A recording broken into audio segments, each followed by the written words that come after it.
வணக்கம் நண்பர்களே. கேட்ராக்ட் கண்புரை நோய். இந்த கண்புரை நோய் வந்தவங்க பார்வை மங்கலாகும்.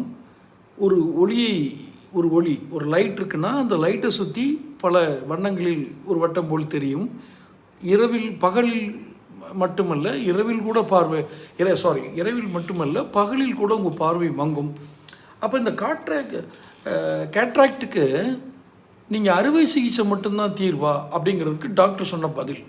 கேட்ராக்டில் சில வகை பிரிவுகள் சொல்கிறாங்க. எப்படின்னா early cataract, immature cataract, mature cataract and hyper mature cataract அப்படின்னு கண்புரை பாதிப்பில் நிறைய ஸ்டேஜ் இருக்குது. இதில் ஏர்லி கேட்ராக்டாக இருந்தால் மட்டும் உடனடியாக அறுவை சிகிச்சை தேவையில்லை. சம்மந்தப்பட்ட நபருக்கு பார்வையில் பிரச்சனை இல்லாத வரைக்கும் அப்படியே இருக்க அனுமதிக்கலாம். பார்வை மங்க தொடங்கினா மட்டும்தான் கவலைப்படணும்.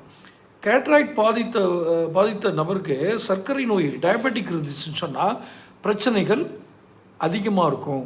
அவர் கண்புரை சீக்கிரமே தீவிரமாக அடைய ஆரம்பிக்கும். மெச்சூர் கேட்ராக்ட் மட்டும் ஹைப்பர் மெச்சூர் கேட்ராக்ட் நிலையில் பார்வை பாதிப்பு தீவிரமாக இருக்கும். அப்படின்னால உடனடியாக அறுவை சிகிச்சை செய்ய வேண்டிய இது வரலாம். உலகிலேயே கேட்ராக்ட் பாதிப்பு அறுவை சிகிச்சை மட்டும்தான் ஒரே தீர்வு, வேறு சிகிச்சைகள் கிடையாது. லேட்டஸ்ட்டாக லேசர், ஃப்ளாக்ஸ், அப்புறம் அது என்ன ஃப்ளாக்ஸ்னா FLACS and femtosecond laser assisted cataract surgery அப்படின்னு நவீன சிகிச்சைகள்லாம் இருக்குது. எளிதாக செய்யப்படும் இந்த சில சிகிச்சையில் சுலபமாக கண்களுக்குள் லென்ஸை பொருத்திடலாம்.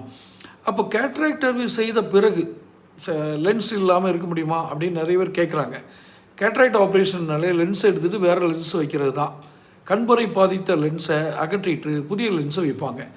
அப்போ அதுக்கு முன் ஒரு பயோமெட்ரிக் டெஸ்ட் பண்ணி சம்மந்தப்பட்ட நகருக்கு எத்தகைய லென்ஸு பொருத்தமாக இருக்கும் அப்படின்னு பார்ப்பாங்க. இவ்வளோ தான் கேட்ராக்டோட இது. ஸோ கேட்ராக்ட் வந்தவங்க நிச்சயமாக அறுவை சிகிச்சை செஞ்சு தான் ஆகணும்.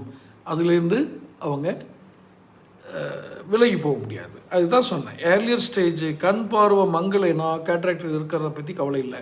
மங்க ஆரம்பிச்சிச்சுன்னா தான் அடுத்தடுத்த ஸ்டேஜுக்கு வர்றதுக்கு முன்னாடியே அந்த லென்ஸ் எடுத்துகிட்டு வேறு லென்ஸ் வைக்கிறது. தொடர்ந்து மருத்துவ விழிப்புணர்வு பதிவுகளுக்கு சேனல் சப்ஸ்கிரைப் பண்ணுங்கள், நோட்டிஃபிகேஷன் பில் பதிவு பண்ணுங்கள். அப்போ தான் என் பதிவுகள் சேரும். பிடிச்சிருந்தால் லைக் பண்ணி ஷேர் பண்ணுங்கள்.